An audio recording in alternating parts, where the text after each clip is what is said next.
Good morning dear students. तो आगे बढ़ते हैं। आज हम जो टॉपिक डिस्कस करेंगे वो है हमारा मैटर वेव्स या द्रव्य तरंगे। ठीक है, तो इससे पहले लेक्चर में हमने क्या देख लिया था, फोटो इलेक्ट्रिक इफेक्ट और कॉम्पटन इफेक्ट को अच्छे से कर लिया था। आप याद कीजिए, जब हमने इंट्रोडक्टरी लेक्चर को स्टार्ट किया था तो जो हमारा सीक्वेंस चल रहा था, मैक्स प्लैंक का क्वांटम सिद्धांत, black body radiation, photo electric effect, Compton effect, ठीक है ना। उस क्रम में अगला जो हमारा टॉपिक चल रहा था या जो चीज़ आपके उस लिस्टिंग में आई थी वो थी आपकी मैटर वेव्स या द्रव्य तरंगे, जिसको हमने वहाँ एक जो शब्द बोला था या जो जिसकी बात की थी वो थी हमारे डी ब्रोए हाइपोथेसिस। ठीक है ना, ये एक्चुअल में जो वर्ड है वो डी ब्रोगली नहीं, हम जनरली इसका जो प्रोनाउंसिएशन करते हैं वो डी ब्रोगली करते हैं, जबकि ये वर्ड क्या है, D Broglie, because French word है। ठीक है ना, तो ये चीज़ें भी आपको थोड़ी पता होनी चाहिए। Being a student of physics तो आपको ये चीज़ें थोड़ी पता होनी चाहिए। हालांकि इसमें कोई फिजिक्स नहीं छुपी हुई, लेकिन ये चीज़ें पता होनी चाहिए। बोलने में आप ब्रोगली भी बोल सकते हो, लेकिन जो चीज़ थी वो मैंने आपको बता दी। चलो आगे बढ़ते हैं। तो डी ब्रोए हाइपोथेसिस वहाँ पर थी।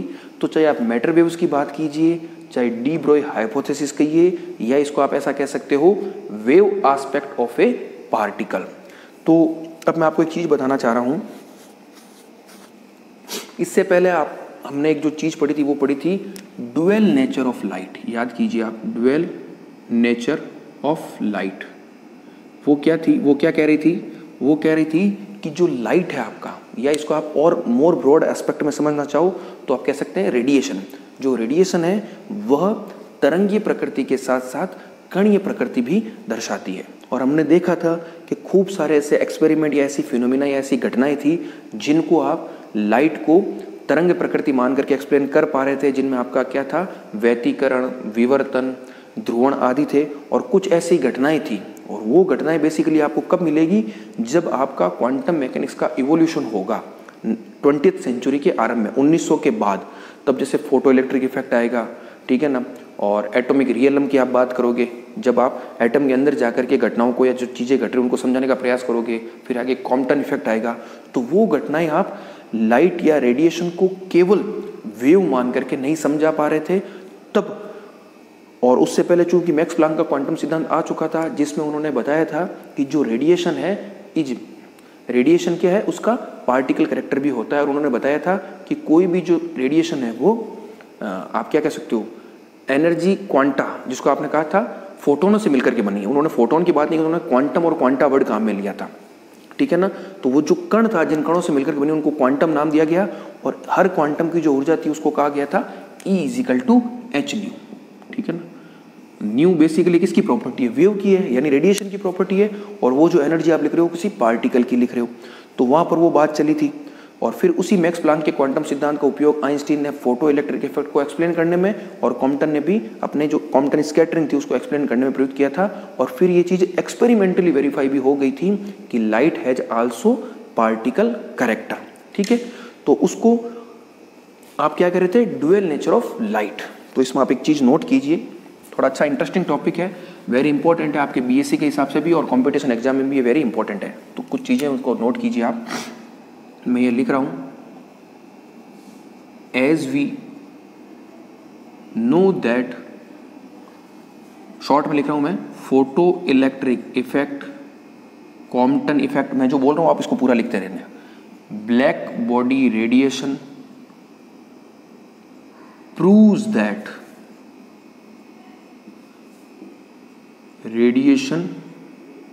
radiations have particle character। Radiations have particle character. ये आप अच्छे से जानते हो कि फोटो इलेक्ट्रिक इफेक्ट, कॉम्पटन प्रकीर्णन तथा कृष्णिका ऊर्जा वितरण वक्र ये सिद्ध कर चुके हैं कि प्रत्येक जो विकिरण है वह पार्टिकल प्रकृति की भी होती है। तरंग की प्रकृति तो है, लेकिन पार्टिकल नेचर की भी होती है। और तब आपने क्या कहा था, आपने ये कहा था कि जो रेडिएशन है वो फोटोनों से मिलकर के बनी है, और प्रत्येक फोटोन की जो ऊर्जा है वो क्या है आपके E = h न्यू है। तो आगे आप क्या लिखोगे, the photon of light has a momentum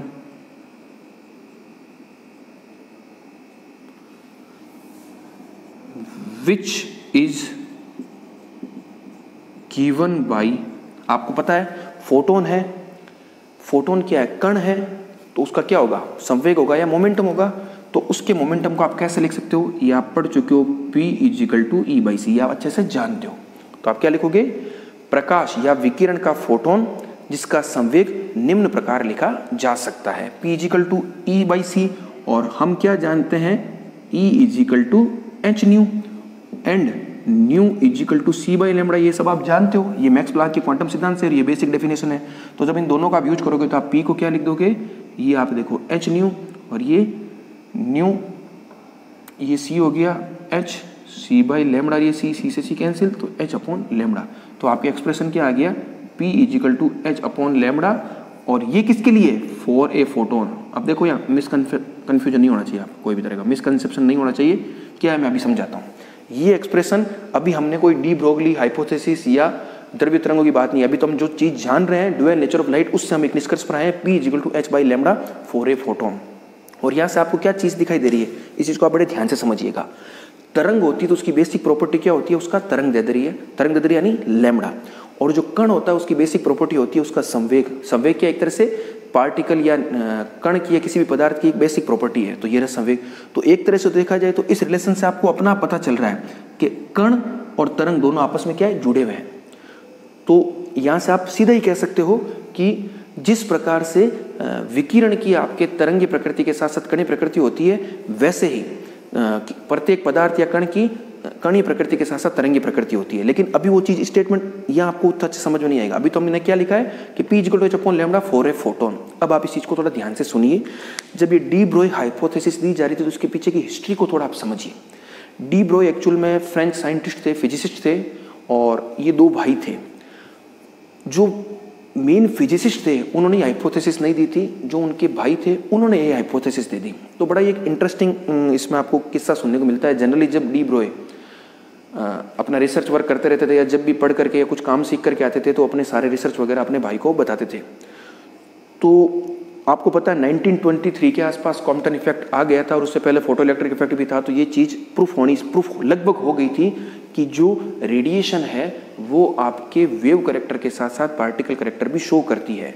तो फिर जो डी ब्रोई के भाई थे, ठीक है ना, जिन्होंने रियलिटी में ये डी ब्रोई हाइपोथेसिस दी, उन्होंने ये सोचा, उनको ये चीज़ पता है, आपको भी पता है, हमें भी पता है कि जो प्रकृति होती है वो हमेशा क्या है, एक सम्मित व्यवहार रखती है। मैं एक शब्द बोल रहा हूँ, नेचर लव्स सिमेट्री, हमेशा एक सम्मितता रहती है। आगे इन चीज़ों को आप बहुत अच्छे से पढ़ोगे, जब हम फिजिक्स में आगे बढ़ेंगे तो ये सिमेट्री बहुत आपको देखने को मिलेगी। जैसे मैं आगे कहूँगा आपको कि प्रत्येक जो पदार्थ होता है उसका प्रति पदार्थ भी मौजूद है, ठीक है ना, पार्टिकल या एंटी पार्टिकल होता है। प्रकृति में हर जगह सम्मितता आपको देखने को मिलेगी, आप में भी, हम में भी, पेड़ पौधों सब में।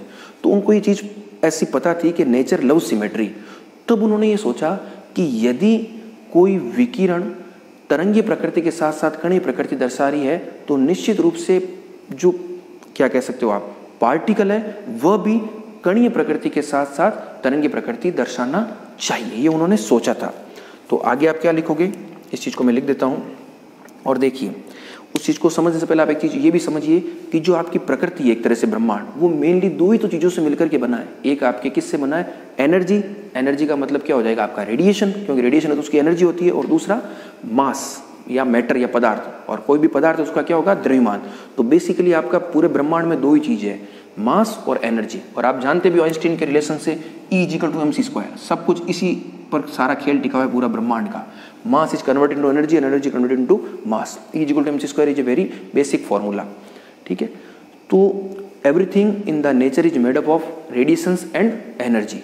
और जिस प्रकार से रेडिएशंस जो है आपका वह तरंगी प्रकृति के साथ साथ कणीय प्रकृति दर्शा रहा है, तो प्रत्येक जो कण है या पार्टिकल है वह भी आपके क्या है, कणीय प्रकृति के साथ साथ तरंगी प्रकृति दर्शाएगा, क्योंकि नेचर लव्स सिमेट्री। ये बात किसने की थी, डी ब्रोई ने की थी। तो हम इस स्टेटमेंट को एक बार थोड़ा नोट कर लेते हैं, ये क्या कह रहा है, ठीक है। इसको मैं रफ कर देता हूँ।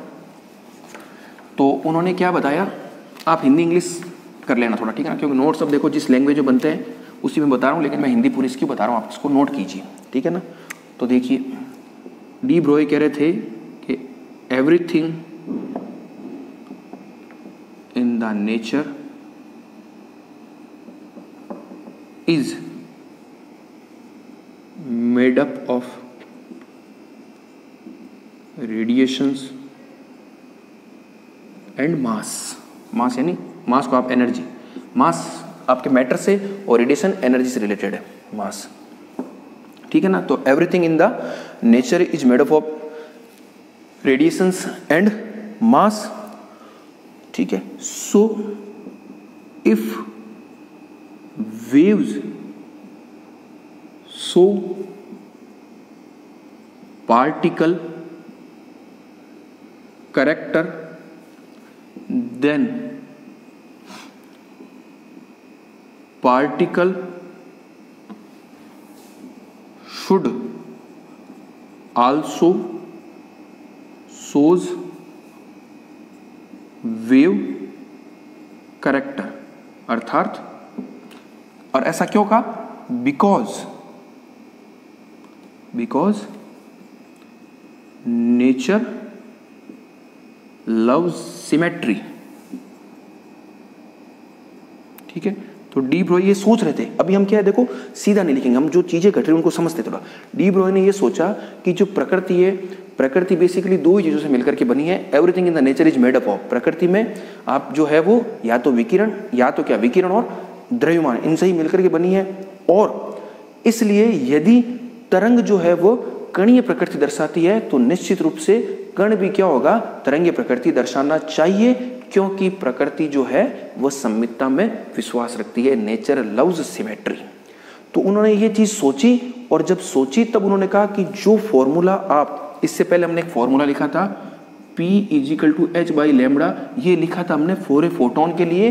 तब डी ब्रोई ने कहा ये फॉर्मूला केवल फोटोन के लिए नहीं है, this formula is applicable for all material particles. तो डी ब्रोई क्या लिखेंगे, फॉर्मूला ये लिखेंगे P = h/λ, लेकिन ये हो जाएगा इज ए जनरल फॉर्मूला। उन्होंने कह दिया ये जनरल फॉर्मूला है, general formula for all particles. अब हम कहाँ एंट्री कर चुके हैं, अब हम लाइट और रेडिएशन की बात नहीं कर रहे, अब हम मैटर वेव्स में या मटेरियल पार्टिकल में एंट्री कर चुके हैं, ठीक है ना। पीछे से चीज को पकड़ के लाए। तो P = h/λ जो हमने पहले फॉर ए फोटोन के लिए पढ़ा था, तो डी ब्रोई ने कहा P = h/λ is a general formula for all particles, ठीक है ना। और आप देखिए P किसका है, संवेग कण का, लैम्डा किसका है, तरंग का गुण। तो आपके देखिए कण से सब, ये कण से तरंग जुड़ी कि नहीं जुड़ी। अभी इसको मैं थोड़ा और अच्छे से स्टेट में लिखूंगा तब आपको और अच्छे से समझ में आएगा। लेकिन यहाँ तक आपको एक चीज तो पता चली गई है कि जो कण होता है, जो द्रव्य है, द्रव्य यानी मैटर, मैटर एक तरह का पदार्थ है, पदार्थ कण कुछ भी कह दो, तो कण क्या है, वो कणीय प्रकृति के साथ साथ तरंगी प्रकृति भी दर्शा रहा है। और चूंकि अभी हाइपोथेसिस है, वो अभी ऐसा सोच रहे हैं, ठीक है ना। डी ब्रोई क्या है, हाइपोथेसिस है, कोई थ्योरी या सिद्धांत नहीं है जिसको आपने बिल्कुल कर दिया। और जब हम अगला टॉपिक एक पढ़ेंगे डेविसन जर्मर एक्सपेरिमेंट, उस एक्सपेरिमेंट के द्वारा आपका ये प्रूफ हो जाएगा कि जो पार्टिकल है वो वेव कैरेक्टर भी रखता है, ठीक है ना। अभी तो ये हाइपोथेसिस के रूप में ही चल रहा है। तो P = h/λ is a general formula for all particles. फिर उन्होंने क्या कहा कि अगर कोई गतिशील कण है, कोई भी कण गतिशील है तो उसका संवेग क्या होगा। तो उन्होंने कहा कि P = mv, आप ये जानते हो, तो इससे आप क्या लिख सकते हो, लैम्डा = h/mv। तो ये भी क्या है, डी ब्रोई हाइपोथेसिस का एक तरह से मैथमेटिकल एक्सप्रेशन है, लेकिन ये किसके लिए है, for moving particles, for moving particles, ठीक है ना। अब फोटोन के लिए आप ये mv नहीं लिख सकते हो, जो हमने फोटोन पढ़ रहे थे, फोटोन के लिए संवेग का P = mv नहीं लिख सकते हो। और वो तो हम लाइट की बात करें थे, हम काम एंट्री कर गए, अब तो हम मैटर वेव में एंट्री कर चुके हैं। तो लैम्डा = यहाँ से आप ये भी लिख सकते हो, lambda = h/p, sorry, lambda = h/p या lambda = h/mv for moving particles. तो यहाँ तक आते आते डी ब्रोई हाइपोथेसिस में हमने क्या समझ लिया कि जिस प्रकार से रेडिएशन तरंगी प्रकृति के साथ साथ कणीय प्रकृति भी दर्शाती है, उसी प्रकार से प्रत्येक जो पदार्थ है या जो कण है या जो मटेरियल पार्टिकल है, द्रव्य कण, ठीक है ना, वह भी कणीय प्रकृति के साथ साथ तरंगी प्रकृति दर्शाएगा, उन्होंने ऐसा कहा। अब ये तो चीज़ हमारे समझने के लिए हो गई। अब जो स्टेटमेंट हम लिखेंगे इस डी ब्रोई हाइपोथेसिस का, उसको आप नोट कीजिए वो स्टेटमेंट क्या है, और आप उस स्टेटमेंट को आज तक पढ़ते आए हो, ठीक है ना। बहुत जनरल बेसिक स्टेटमेंट है, लेकिन चूंकि ये फाइनल ईयर की क्लास है, मैं ये चाह रहा हूँ हम चीज़ों को बड़ा डिटेल से पढ़ें, ताकि ये चीज़ आपके फिजिक्स समझने में भी, फिजिक्स को समझने में भी काम आ जाए, कॉम्पिटेटिव एग्जाम में भी काम आ जाए, और सब्जेक्ट के प्रति एक इंटरेस्ट बना रहे, ठीक है ना। और पहले ही हम इस चीज़ को समझ चुके हैं कि इस प्लेटफॉर्म हम बिल्कुल अच्छे से हर काम करेंगे, ऐसा नहीं है केवल कि लेक्चर को कंप्लीट करने के लिए हम केवल या टॉपिक को कंप्लीट करने के लिए लेक्चर डेली नहीं हो रहा है, ठीक है ना, सब्जेक्ट को समझने के हिसाब से लेक्चर को डिलीवर किया जा रहा है। तो जो स्टेटमेंट आप लिखोगे वो स्टेटमेंट क्या होगा, इस चीज को आप नोट कीजिए। एनी मेटीरियल पार्टिकल, ठीक है, इसको अगर नोट कीजिए मैं फिर पूरा समझा दूंगा। Have non zero rest mass whatever its nature, whatever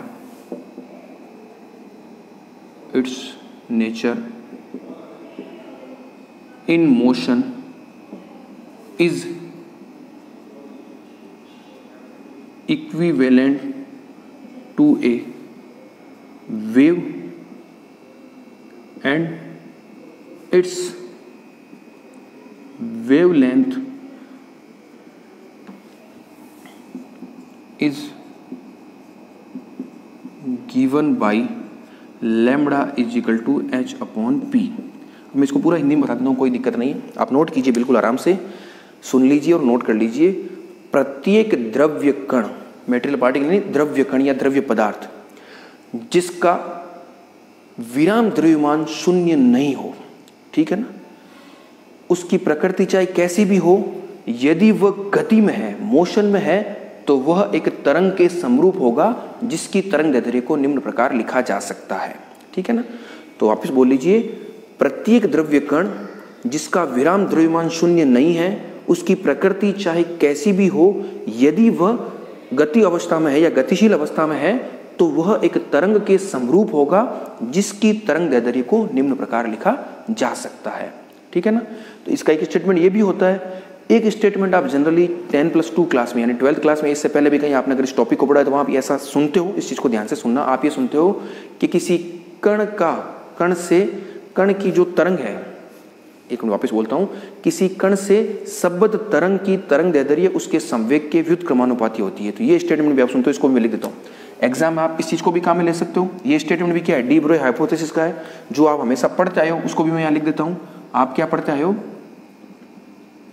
किसी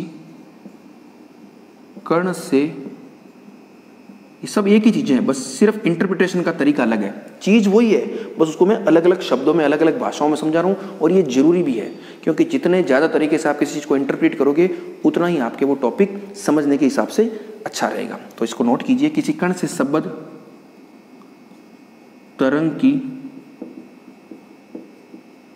तरंग दैर्ध्य उस कण के संवेग के